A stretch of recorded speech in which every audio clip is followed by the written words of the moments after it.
Welcome to another episode of Hobby Nonsense, everybody. Jesse Gibson is my name, and non-sports cards is the game. Today, it's going to be a fun episode because this is going to be an episode where I have not had answers to questions, and I think I'm finally going to get those answers. We all will. Specifically when it comes to sketches. I have got a name that I think will ring true to a lot of you sketch fans out there. Eric Medina, which I think is best known for Star Wars, Garbage Pail Kids, maybe a few other things. But he sketches, draws, creates art for a number of different IPs, but specifically Topps, a lot of Topps work.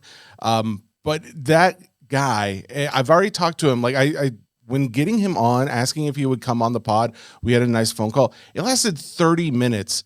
And I was still like, there were so many questions I wanted to continue to ask. So guys, today's going to be a lot of fun getting to pick the brain of one of these sketch guys. I think there's going to be things that he can't talk to us about. But I'm going to still probe. I'm still going to try. Your boy has started a new collection. It will be a focus. I don't know if I'll say like a full on, I'm going to collect every single one of his cards, but it will be a focus to get some of the more memorable ones. And that is the character of Jack Porkins from the Star Wars universe. If you have not met Mr. Porkins, seen some of his cards in a break and or collecting of your own, we bear a striking resemblance, and that's unfortunate. Or is it fortunate? He's a handsome fella. Anyway, I found a sketch of his. An Adam Everett Beck sketch that I bought over the weekend. I'm very happy with it. It will hopefully be here in the next few days. I'll show it off on social media and things like that. So anyways, that's a new collection of your boys. I don't know. The more we talk about sketches, the more I'm seeing them. The art, the fact that some are definitely better than others. It's not like they're all like mass produced. And everybody's like, oh, it's the exact same piece of art from everybody. You know, that there's a little bit of something for each person, whether it's, they like black and white drawings, they like pastels, they like more interpretive takes, they like spot on recreations of the actual people. I don't know. I think it's really cool how this is becoming so large in the non-sport world. I'm sure many would probably say it's already been large for a number of years, but it is definitely growing. The non-sport world is definitely growing. When I had, or Mike and I had the one and only V Friends creator, Gary V, on the podcast, the Sports Cards Nonsense podcast last week, he talked about his belief in the growth of non-sports and just how much he's invested in non-sport cards recently. And I think it sounds like, more iconic, like vintage cards too. I think this space is really growing. And I just say that because over the weekend, I got a new follower on the Hobby Nonsense podcast, Mr. Michael Rubin himself, which I thought was really cool. I just the fact that he's paying attention to this space and throwing a follow this way, I thought was pretty interesting. I wanted to share with you guys because I know we all are in this together. We all want to see more of this hobby available to not only the sports collector, but the non-sport collector as well. As far as news goes, there's a few pieces of news I wanted to share. GameStop made an announcement this weekend that starting with the upcoming Pokemon Destined Rivals product, they're going to be limiting 1 unit per SKU. So I'm guessing that's like ETBs, maybe booster boxes, things like that. They're going to limit to where you can only get 1. I think it used to be 2 per SKU. I think more and more people are finding that GameStop has a place in the hobby, especially when we think about we don't want to get rid of our local card shops altogether, but at the same time, they're not beholden to having to sell at retail prices. When I can go to GameStop and get something for maybe half or even less than half of what it might sell for at my local card shop, that's very tempting. It's hard to pass up, even if they are limited SKUs or limited amounts. So I promote GameStop, not because there's any kind of sponsorship or anything like that. I just think things like that are pretty cool that they're doing. There was a card, 2024 Disney card of Elsa. So Elsa 1 of 1 Superfractor sold, I believe, on Fanatics Live for just over $23,000. Pretty big purchase. I mention it because it's when we start talking about five-figure modern non-sport cards, it starts to gain more attention, more outsiders. They are, in fact, the post that I saw from Fanatics Collect. Did I mention? I think I said it was on Fanatics Live. Excuse me, it was on Fanatics Collect, the auction platform.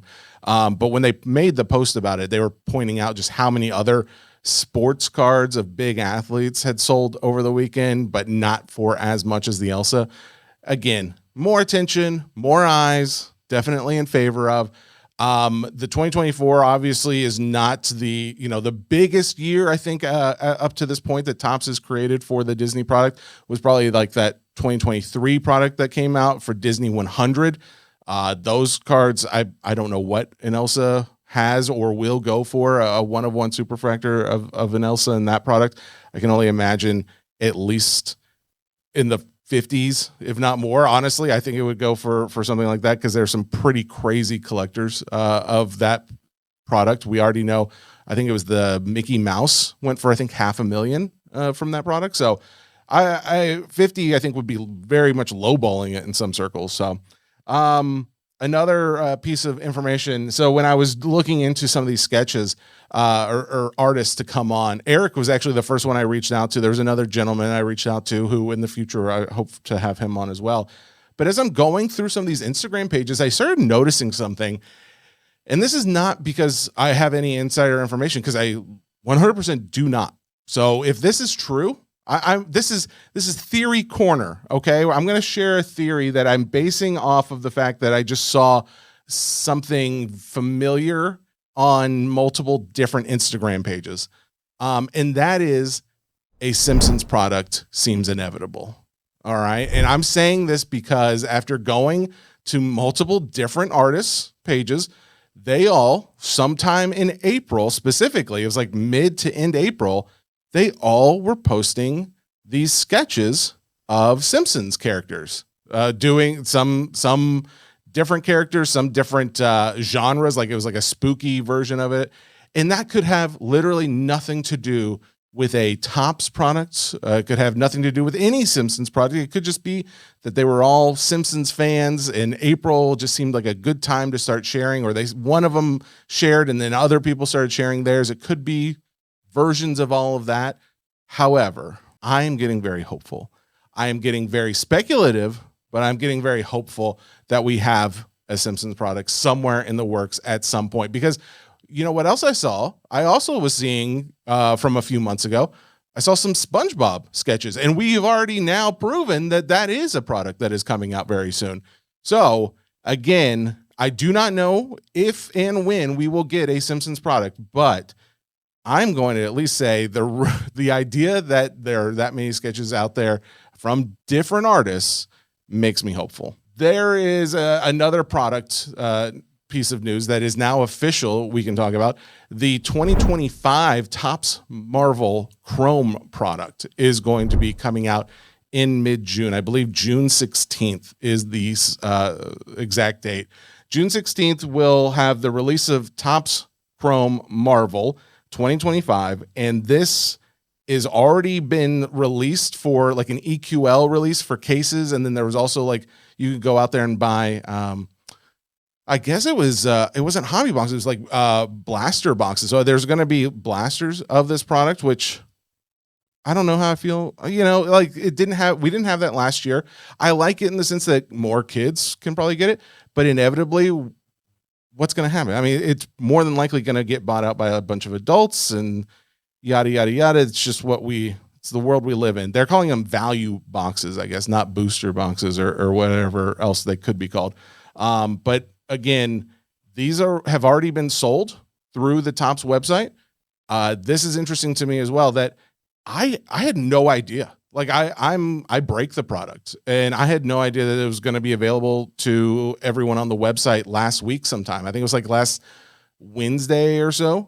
Today's the 27th of May. So maybe on the 20th 2021st, maybe they had released it. And I don't know how, like I have a Topps account. I thought I was signed up for notifications. I never saw anything about this. I don't know how people get these notifications like, hey guys, just so you know, you can go out there and sign up to try and get yourself a case and or boxes. Because I'll tell you, the prices that they come out with there are very good. Like, I mean, even comparative to comparing to breaking prices, those are very good. So I would just encourage, if there's a way for Tops to, let us know how to sign up for this so we can get it in the future. Just to be specific too, this is a Tops Marvel comic series. So this is not a cinematic universe. We don't have like any of the actors or actresses in this product. It's going to be very similar to what Tops UK put out last year. It will have the autographs, again, the unique autographs, which are facsimile autographs. They're not real people signing. We already established that. But again, if you think of that more as an insert or something like that, then it's fun. Don't. What did Gary Vee say the other day? Don't yuck somebody's yums, which again is an interesting phrasing. I don't know if I've heard that in the last few years, but don't poop on my party. That's what I'm going to say. Don't be my party pooper. If I enjoy it, let me enjoy it. And if you don't, cool. I don't care, and no, you shouldn't care about mine. So that being said, there's a lot of other things that are going to be coming out with it. The thing how do I word this? The thing I like and don't like at the same time is that it's a 200 character checklist. It's a lot. It's a lot of characters. Which, hey, maybe that's great because there's more people that'll find a character, or they're looking for characters that they haven't seen in a while. They'll have that in here. They've already put out the checklist, by the way. You can go out and check out a lot of these. You got names that we're all familiar with. The biggest names I think you'll see in there every time. I'd be surprised if you wouldn't. Iron Man's in there. Nighthawk is in there. Professor X is in there. Wolverine. You name it, all the big names are there, but then you've got names like some of these names I'm not even going to know exactly who they are. You've got Fin Fang Foom, Shatterstar. You've got other variations of Spider-Man through other multiverses. Then you've got, again, your normal characters as well. So it definitely encompasses more people. It'll be more characters where they'll have like those first appearance stamps on there. I'll go into more of this, especially as we get closer to it. There's going to be a number of similar inserts from the last set, but there's also some added ones as well that I think sound pretty cool. There's also, it sounds like, some original art in this product, not just sketches, but like maybe some inserts that have more original art, which Spidey Hits, who Justin Underwood, who was on the podcast not long ago, actually talking about sketches then too. He had mentioned how that was something that I guess a lot of the community is looking for more of in some of these sets, is like original art, not just like recreations of art that we've seen from the comics. So anyways, all things that are very cool, and I'm looking forward to talking more about. All right, Eric Medina, sketch artist extraordinaire. That's I think the best description I think I can come up with at this moment, has joined the Hobby Nonsense podcast, and I'm for one am very grateful for this, Eric, because I have been pulling your cards out of products for a while now. I've seen the phenomenal work that you do in many of these products. Specifically for me, I've pulled a lot from Tops, but thank you for coming on. How did you get started into doing sketch artist work? I was told to apply for Tops, I want to say maybe 2020, 2019. I actually reached out to them. I sent them an email regarding a different project I was interested in doing with them. We couldn't get that project to come to light just because of the value of it. And they already knew I applied, and they had said they saw my work, they liked it. And then they had told me that they'd be contacting me, 2 to 3 weeks to keep an eye on my emails. And one day I was headed out to San Diego to go, hang out, shopping, go hit up the art store and all that.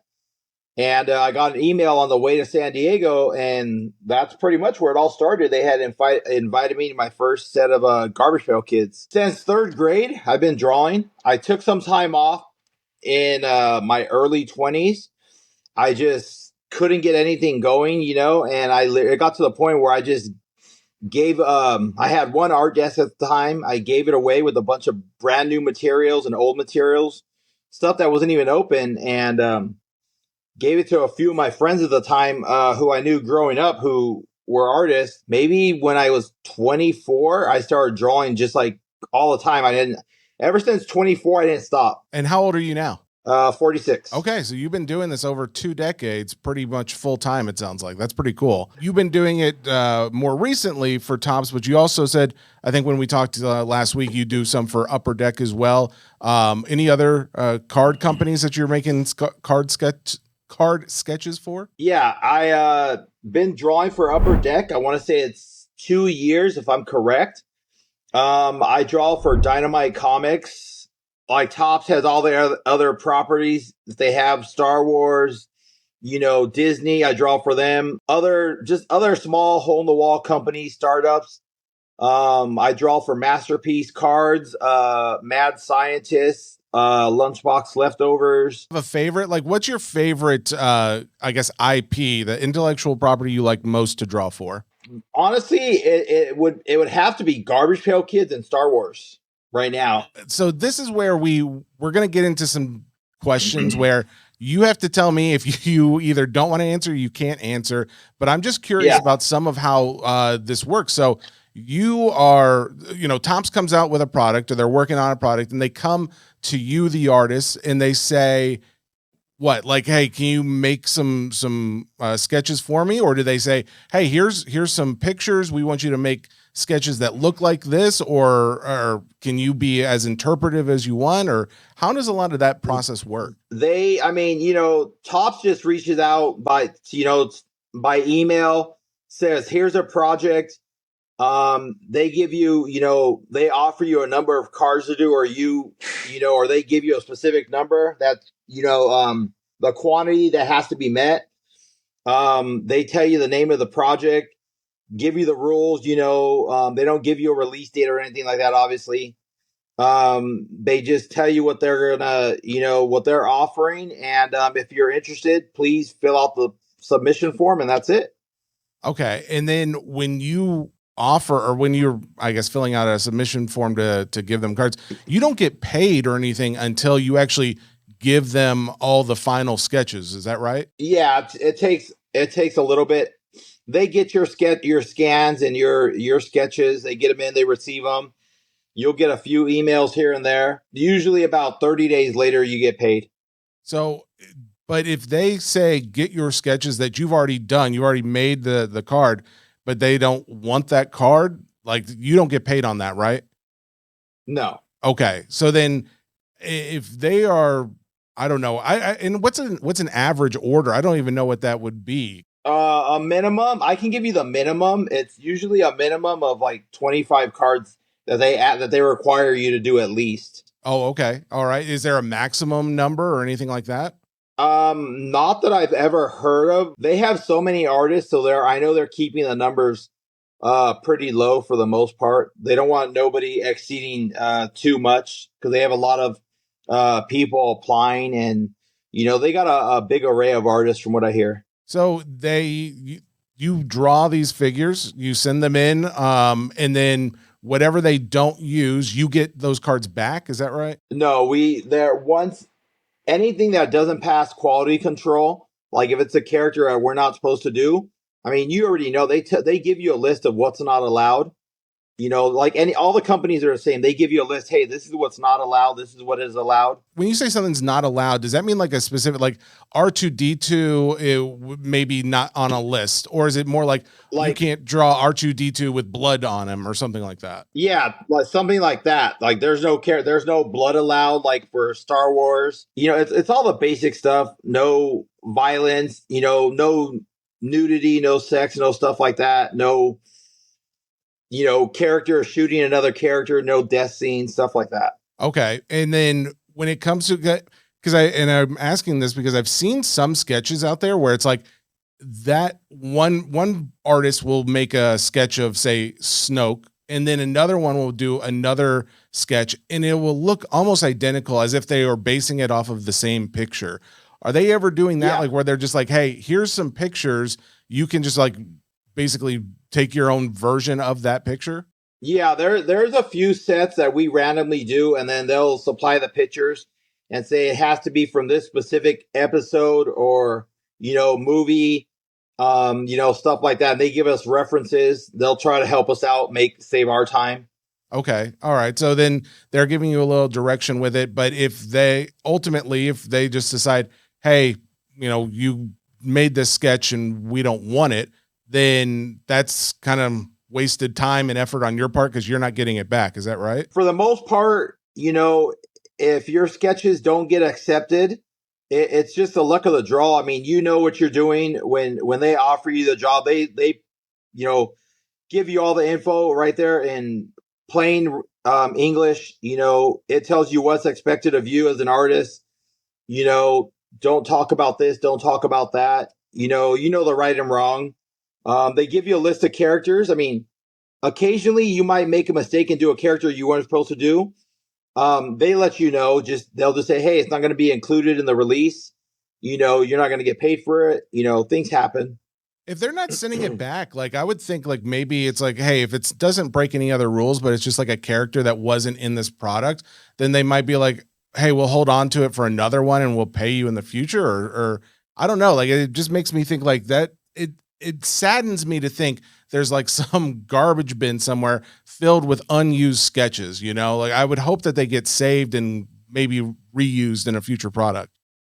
Yeah, I mean, I'm sure that a lot of cars get banned. They get their qualities. They have us more likely they have art. They have so many artists. They have them overmade in case there's issues where, say, they got 10,000 cards from all the artists and X amount were no good. They got to have backup ready. Occasionally, they'll request other cards to be made by artists. Star Wars, they don't want no blood, no violence, no sex, nobody smoking a cigar, anything like that. No characters that aren't allowed in Star Wars no more. They don't want them drawn in. Those are automatically going to get tossed out. Is there a character that you can think of that's like not allowed in there? One I know that everybody knows is Cara Dune. They ask us not to draw her no more. We haven't been doing that for years, so it's nothing new, nothing big. Oh, okay. So ones that are like having issues with, I guess, yes, lawsuits and stuff like that outside of the Star Wars universe. You have a number that they're asking for, or a roundabout number that they're asking for, or is it just like however many you feel like you're gonna want to put out? Yeah, it really depends. They ask you for a minimum, like I said, which is usually 25 or 50 is a minimum. And then you can ask for whatever number you want realistically. It doesn't mean they're going to give it to you. You could say, oh, I want 200. They'll give you 100. They'll give you 75. It really depends on them, on how many artists sign up for the projects.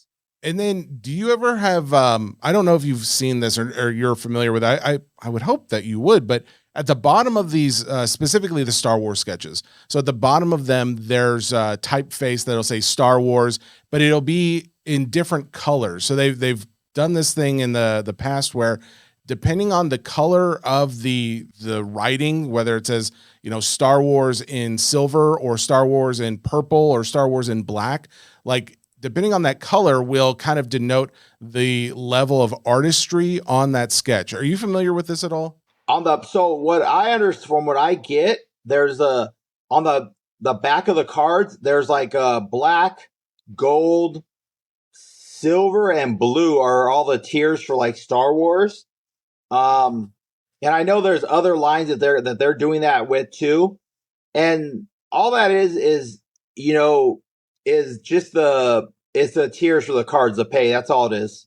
So what are they expecting with that? Because I don't know if I've ever gotten a really clear understanding of that. Because some people are like, oh yeah, well if it's like the black one, that's the rarest, and that's going to be the best artwork or something like that. But I've seen some of them where I'm like, some of these like just I guess base level, the silver printed ones seem like some of the best ones, and some of the other ones maybe not so much. They give you like a guideline, and a black card. Technically, everybody says the black cards are supposed to be the best. Then it goes like gold, and I believe silver and blue are the same. It goes for different products. Like other ones have like a green in there. Black and gold are supposed to be the best in anything. It doesn't always work out that way. I've seen black cards, and gold cards that the work looks like what you would pick up on a silver or blue card.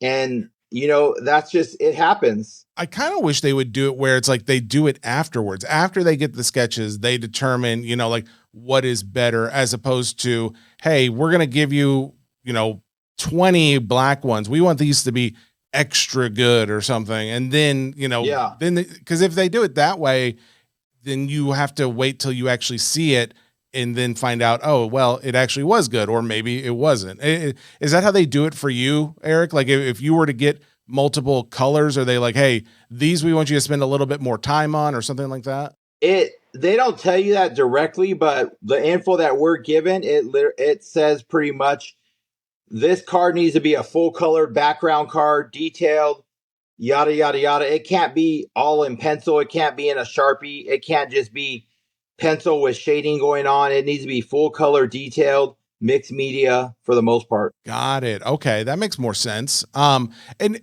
how many different styles? I think we talked about this briefly last week when we spoke, but how many different styles will you use in some of these products? For Star Wars, I use 8. I just do those as is, just like the cartoon, the comic books, just like that simple 2D style. I might add a few highlights here and there, nothing special. You're still going to look at it really as a 2D style. I'll do I've done the photorealism for Star Wars, but I don't do so many every set. When I do a set, I do a few here and there. I've done like the mid realism. I feel the customer, the client, the buyer, the breaker, whoever is buying these packages and products, they should get the best card possible. Yeah, all my cards aren't top notch, but it's weird because I have people that like the most simplest cards of mine. I have tons of messages through Instagram and Facebook, and people telling me they love some of the simplest styles I do. I'll do I've done a few recently in few sets where the cards in pencil, and you could tell it's got different layers of shading. But I'm like, you know what? I just can't leave it like that. I got to make it stand out. So I've started airbrushing the backgrounds. I'll do like another mid cartoon style where it has more detail, and people like it. Oh, I do. Yeah, I've seen them. I've pulled a few of them myself, and they're very iconic too. Like it's like a circle. Those are the ones we talked about. So like those, for example, I'll get the cards all in, and for the first day or two, I'll just be signing them. And sometimes I got other jobs to do, so I got to be drawing. I'll go back and sign them, and sometimes I'll get bored of signing my name, and I had to people are like, they see my first original autograph from way back in the days. I've had PSA contact me. Sometimes I get sloppy and the autograph just looks like a hot mess. And they have, I think, 7 autographs of mine on file, or 6 or 5, something like that. And I'm all, yeah, these ones you will never see again. These are very old. And sometimes I know, like if we're going, like when we were ripping out, we were ripping Masterwork just recently, and I would open up a pack and I would see like, oh, this is a sketch in here, and it would have that like signature airbrush look on the side. And I was like, oh, we got a Medina in here. We got a Medina sketch coming up. And then it would be another time where I'd pull a sketch and I would be like, oh, wow, this looks amazing. I'd flip it over and I was like, oh, this is Eric Medina too. And sometimes I'm like, are there different Eric Medinas out there drawing? But I think that just kind of goes to the point of like how you're able to do this in so many different styles that it really mixes it up to where it's like, it's almost like a different artist doing it at times. Yeah, I had a lot of people ask me, and that's where I'm going back to, they like all these different styles. And I'm like, honestly, I feel I would get bored with going with one style. If I had more time, I would love to do every card as a photorealistic card. Luckily, a lot of the people are liking where I put the card in a circle. I'll airbrush or spray paint the background. I use acrylics. And I like doing them. That it helps. That moves me along a lot faster. But I love doing the ones where they're horizontal, and I'll do a full-on scene. I've seen a couple of recent ones laying around, where I'm like, oh, I remember that one. If I had more time, I would do every card photorealistic, where I'd be like, okay, more than a bunch of these cards are going to get pulled, and I know everybody's going to get it like to me, a perfect card. How much time are you spending on these cards? Like how long does it take you to create a card? The minimal card is minimal on a low end is an hour guaranteed. But I do have cards that have taken way longer. How long would you say maybe one of the longest ones has been? I've timed myself on a number of different series. Um, Star Wars, it's about 2 to 3 hours a card. I have a few garbage pail kids out there that were 10, 16, 24 hours split in between. Where I don't want to get bored, so I'll go back to them, but I mark my notes on my paper just to see how long I spent on a card. So then I can learn, like, okay, I took this long on example, a garbage pail kid trifold. I want to do the same quality, but I want to do it faster for the next one. So that's how I keep an eye on a lot of my work. The main part of sketching the card in pencil is easy. It's like a quick, less 10 minutes to 7 minutes a card to sketch it in pencil. But after that, once you start bringing in the pen, you got to keep your lines to a certain amount of clean. Sometimes I'll go quick. And before I finish every card, 98% of the cards I double check before I send them off back out to tops, upper deck, and all that. Dynamite. So have you ever been like an hour in on a sketch and you're on the coloring side of it, and then you just, hand slips or something messes up, Yep. and then it's like, oh, you got to throw that one out? I've had that happen, or where I'm in my studio and my kid will come in, or my girlfriend. I'm like, I didn't realize you're here, and my hand will slip, or I'm like, hey, do not do that. I can't afford to mess up on these cards.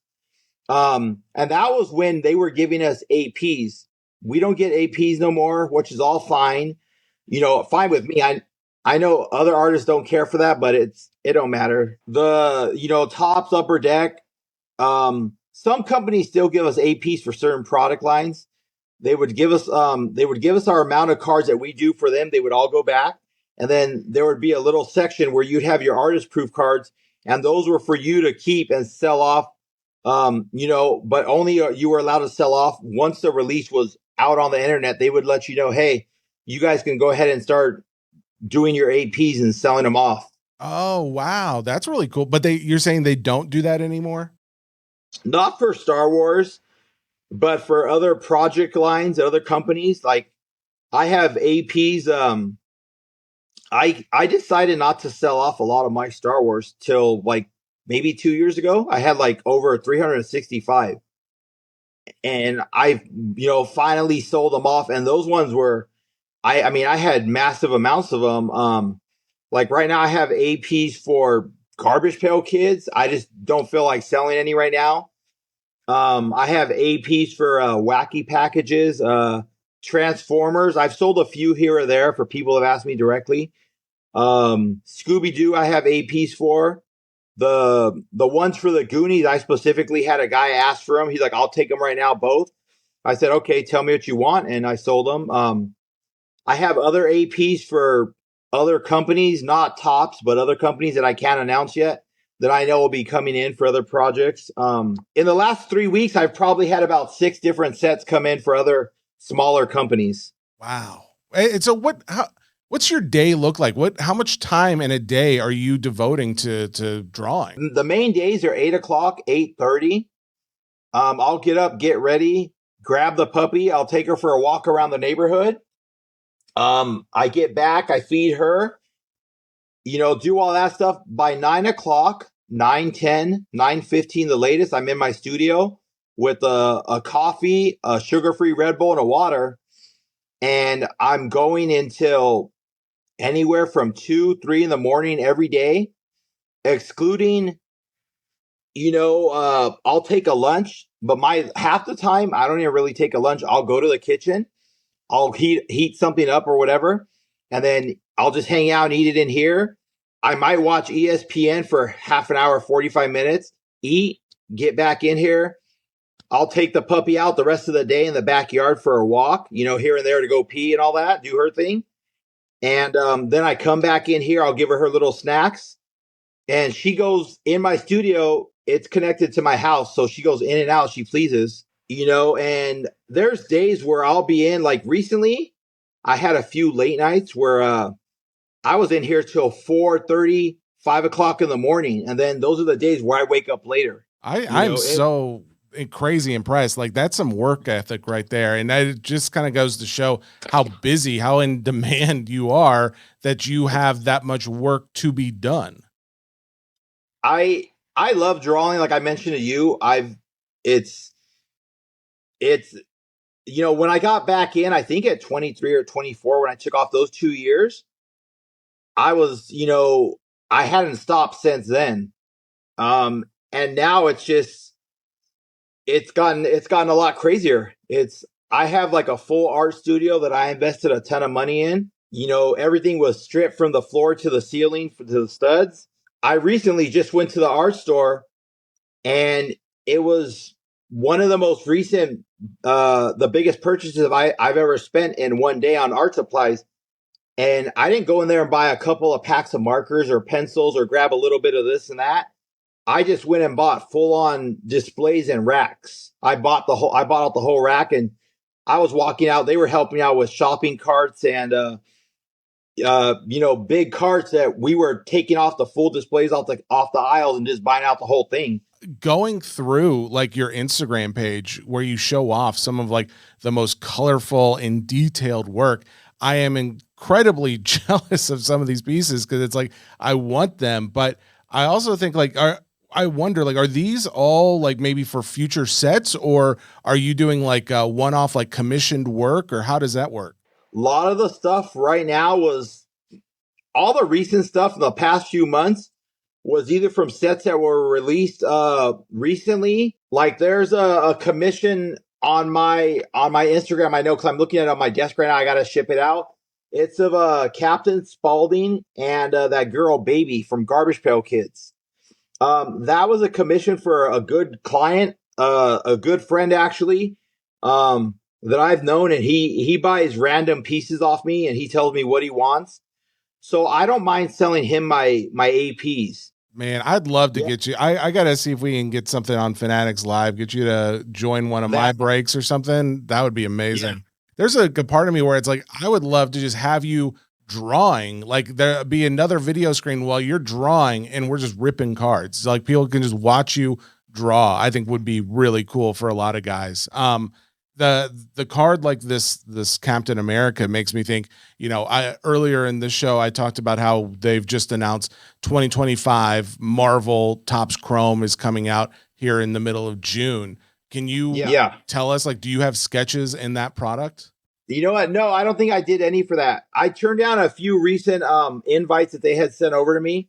I have other, sketches and other sets that I can't announce yet. Right now I got sketches in like smaller stuff, like a company called Mad Scientist. I got sketches coming out, and these are the first sketches coming out for these companies that they've been trying to get me in.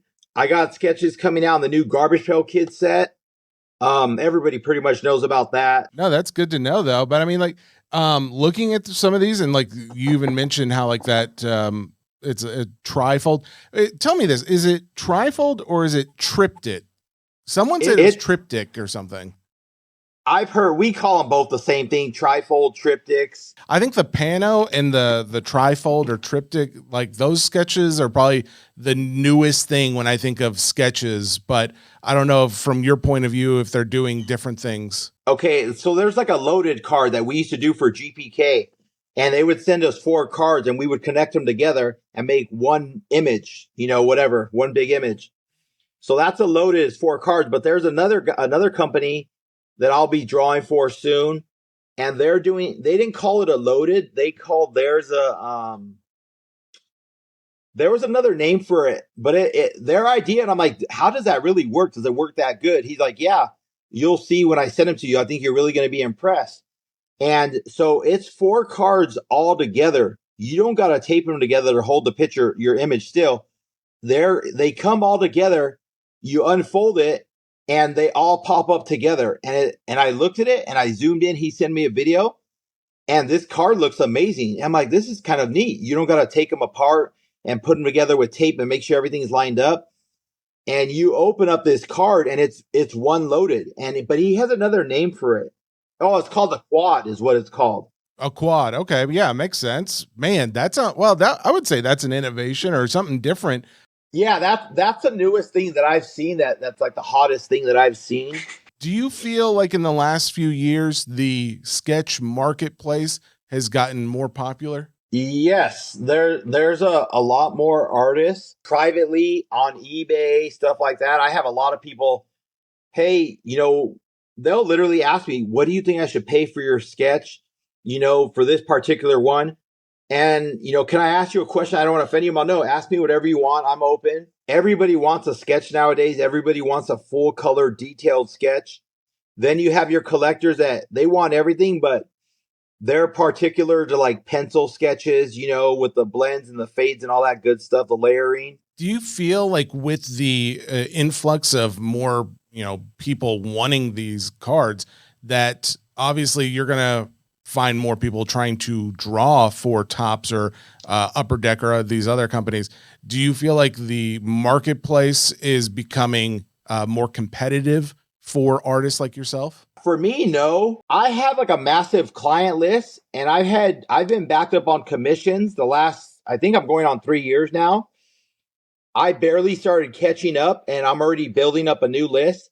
Is there a lot? Yes. I've met a lot of new ones recently. There could be 200 brand new artists within, we're just going to say five or six companies, and you can bring in another 200 or 300. Some people might not agree and say, oh, it's not a good idea. That's too many artists. But if you're getting more artists that are good artists and want to get their work seen, I think is great. I think there's room for a lot of artists to be hired in the industry. There's tons of companies coming out. Like I said, I draw for numerous companies. There's a bunch of startups that are getting a hold of me that, are asking me to design their products, like full on sets. At the end of the day, I like seeing a lot of our varieties of art. Yeah. Yeah, same here. I like a variation of the same character, even like if it's one character. Exactly. Yeah. I'm curious if you were to give any advice to some younger person getting interested in being a sketch artist. Is there any advice that you would give them? Yeah, actually I talked to a few new artists last week. And I stay in touch with them. They ask me questions on their art. I was talking to another one yesterday. At the end of the day, I tell them, if that's what you want to do or you think you want to do or you have a good idea, whether you do it full time or you're thinking about it, don't give up, don't stop. I never knew it's what I was going to do. I thought about it when I was younger. Trust me, I looked into the whole art college and what they wanted. And, by the time I came to a decision with my parents, I'm just like, I don't think it's worth it, what they're asking.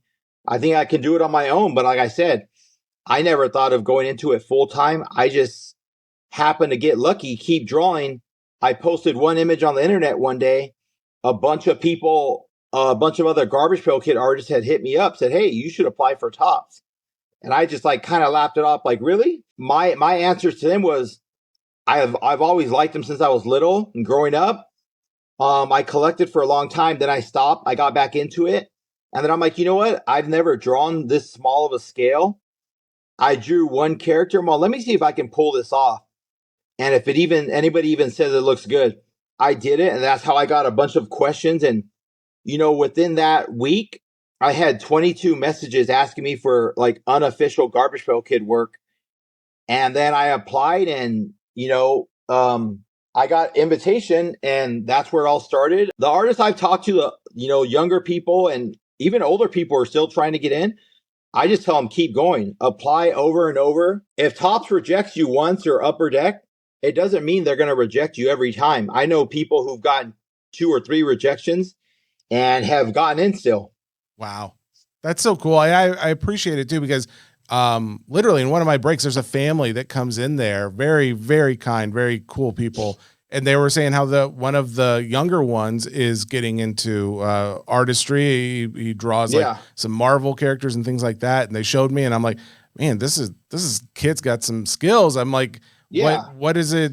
Where does he go from here? And it sounds like there's options for those younger artists who want to get into this, who want to see their artwork, displayed through, Topps cards or, other industry artists. It's like I tell like a lot of the new ones that I know, like, younger people, they're like, I tell them all, even if you don't get into Topps, Upper Deck, Dynamite Comics, Rittenhouse, and all these other companies, it doesn't mean your stuff's not good. All that means nothing. If you like it, at the end of the day, that's all that matters. You might not get into Topps your first try, Upper Deck, whomever. You may never get in. As long as you like your work and you're happy with it, number one, that's all that matters. Number two, you're gonna have people that are gonna buy your work, whether you're in a big company or not. I know a few people that they're not in no major name, no major brand, and they're constantly telling me, "Hey, I just sold another sketch card," and they're sending me pictures. I'm like, "Congratulations!" And I ask them what they sold it for, and all that. Or they'll tell me, "Hey, do you think I should charge a little more money if I rather than putting in a top loader and a penny sleeve and sending it in a bubble mailer? What do you think I can do to make it more presentable to get a little more money?" And I'll give them an easy answer. I say, go buy an Acrytis frame, put it in there. Go buy a one touch. Go get a custom hologram with your name, security label, put it on that. That makes it look more presentable. I've had a number of artists, young and newer artists, that aren't with no big companies, and they're constantly selling their pieces of artwork. One girl I know, she asked a lot of questions. Message me anytime you want. Get a hold of me on Instagram. And she messaged me even yesterday, and she sold 2 more pieces. At the end of the day, I just tell everybody, don't give up. Whether someone likes your work or not, whether someone complains on the internet, you have a lot of people may not like your stuff, but at the end of the day, you're going to have someone that likes it, guaranteed, whether it's one person, 2, 3, or 10. There's people that are going to like your work, and it will eventually sell. Eric, thank you so much for coming on here. I have one other question. I kind of saved it towards the end because I'm not even sure if you can answer it. I'm curious, what do the companies pay you per sketch? We can't answer. Like, even on like the least amount of work on one of your cards, if you spent an hour, an hour's time for a professional artist, like, and you live in California, I can't imagine, what someone like that would be charging. So, $10 for a sketch that took you at least an hour to do seems pretty low, at the end of the day, but I'm sure there's different, there's different ways how they may look at that, and I'm not here to judge on it, but it is just curious. I was curious what do you expect and what you get. Everybody's always asking, well, how do you know? I'm just like, honestly, I really don't care. All the companies I draw for, realistically, they all could pay me $2, $5 a sketch card, and I'm fine with it. My thing is, I just want to draw. I have a company that pays me, I do about 5 sketch cards a week, and it's every week consistently. And I get paid $100 a sketch card guaranteed. Like a lot of your V-Friends sketches have sold. You have some that sold for $400, $500, $575. It's funny. I've been looking for those, and I saw one that I think sold for like $400, and then I couldn't find. I saw some other ones, but I couldn't find them. And then I see some on eBay right now that are crazy high. And I'm like, I hope they don't sell for that high. I definitely don't want to see nobody paying $2,000, $1,000 one of my sketch cards, because I would personally never sell a sketch card for that much. No, Eric. You got to say you want it to sell for $1 million, because here's the thing: as us who break the product and rip the product and open and collect, we want these to be worth like $1 million. So, yeah, I know.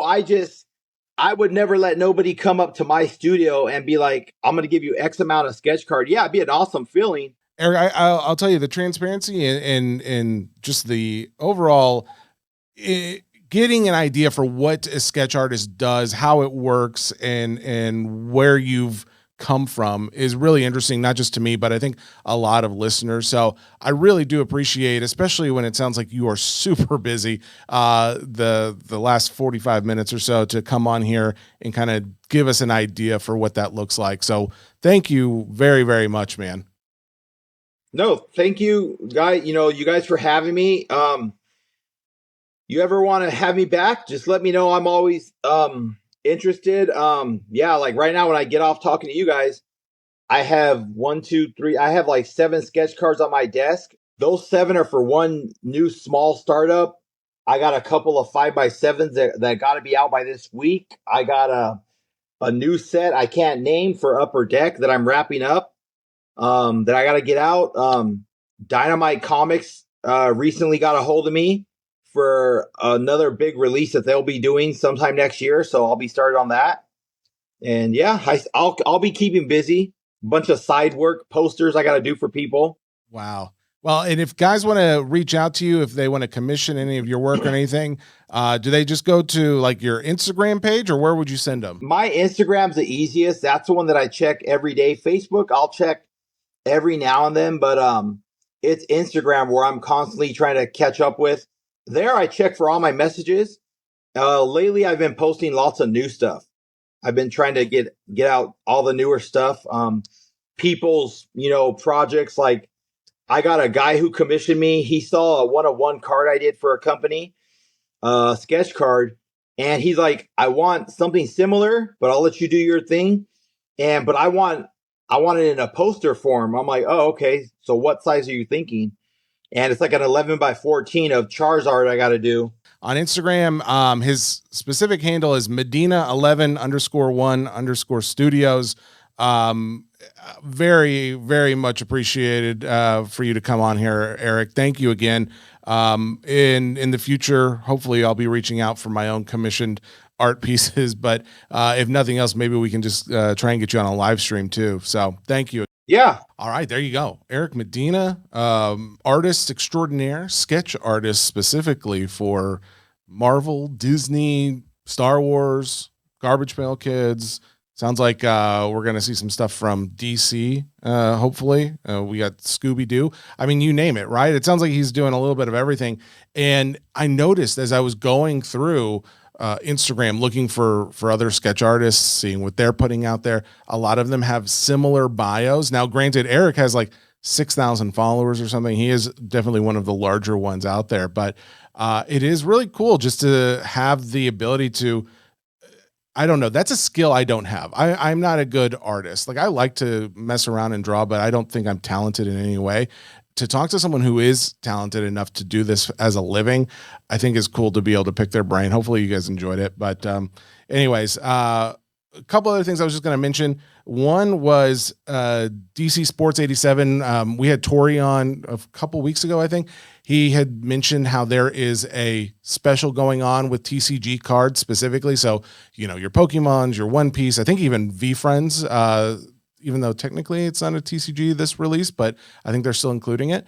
But all those Magic Gatherings and other TCGs, they are doing a special with DC Sports 87. So if you send those cards into them, you are guaranteed a minimum of a 95% payout for whatever those get sold for. Because as a consignor, that's what they're doing. They're taking your cards, they're selling them for you, and then they're paying you back that money. So 95% through the end of June. So again, if you guys have TCG cards, you're looking to move them, they've been a great resource for me. I use them as whenever I break. Anybody who hits anything that they aren't necessarily collecting, or it's a big card, they want to sell it, I send a package overnight to DC. They list it next day, they sell, and then we send them the money, and or they use it for break credit in the future. It's a really cool program. It's something I feel like a lot of consigners should be doing, but I'm glad that they're doing it. The other thing was just to mention Courtyard.io. That's a sponsor of the show. They are continuing to do their vending machine program. You do Pokemon, you do sports, you do whatever you want. You can go out there. There is a slight thing going on with the promo code right now. Apparently, it's been so popular that there have been a few taking advantage of it to a problem, to the point where it's a problem. So they're having to do some workaround on the back end. The site is fine. There's no security issues whatsoever. It's just they've been taking advantage of the promo code situation. So we may be updating the hobby promo code that we've been using. So if you go to the Courtyard.io website, you try and use that for your free full money back guarantee, and it doesn't work, or if you just put in the promo code and it doesn't work, let me know. They are basically making a list of people who tried to use it, and they will allow them to use it again in the future once it is back on. So, anyways, that being said, I think that's kind of it. I did want to mention the one thing I found pretty interesting is what the 2025 Topps Chrome Marvel boxes are already selling for, because I mentioned there was an EQL for cases of the product, and then you also had the value boxes that they're selling, which I guess are basically like booster boxes or megas or something like that. But the hobby boxes individually are already going for like $450, close to $500 in some cases. Like cases are going for like $5,000. Here's the thing. It's a problem because I am very torn, because I'm going to break the product and I want to get a lot of this product. I know right off the bat, I'm not going to. I'm going to get very limited supply of it, because that seems to be the new way of doing things, where they offer a couple boxes or something, or a couple cases to the breaker, and then they'll offer a rebuy after they see what the popularity of the product is. I like it in the sense that, I could make money if the product goes up in value. At the same time, coming out so hot when we haven't even seen any of it seems just like, I don't know, that's not sustainable to me. It feels like it's not sustainable to continue to come out with these ultra expensive products. Now, granted, by the time this comes out, I don't really think there's another non-sport product coming out from Topps in between now and then. And it's already been a few weeks since Masterwork came out earlier. So yes, there will be a little bit of lull in the market, where maybe some of the demand for non-sport cards, the overlap of buyers who were buying Star Wars and haven't had a chance to get anything else are now going to buy Marvel. Same with Disney buyers. So maybe that'll be okay. But at the same time, it's just $5,000 for a case of this product, and it has not come out yet. It's a lot of money. It's kind of crazy numbers, but I wanted to keep you guys posted on that because it's something I'm going to continue to keep my eye on, because when I first made a note of this last week, I thought I was going to be commenting on how they were already almost $400, and they've gone up since then. They were like $350 to $375 when they were selling last week. So we got a few more weeks before it even releases, and we got prices this high. Hopefully they cool off a little bit between now and then. Anyways, that is your show, Hobby Nonsense. Again, my name is Jesse Gibson, aka Sports Boy. I do appreciate you guys tuning in. Thank you. If you guys want to show support for the show, leave a like, leave a follow wherever you're watching the content, listening to the content. Leave a review on Apple Reviews, preferably with something like positive to say with it. Those messages seem to help. I don't know why. But either way, thank you guys so much. And I'll be back next week. Same great time, same great place. I don't know what that means. All right. Goodbye.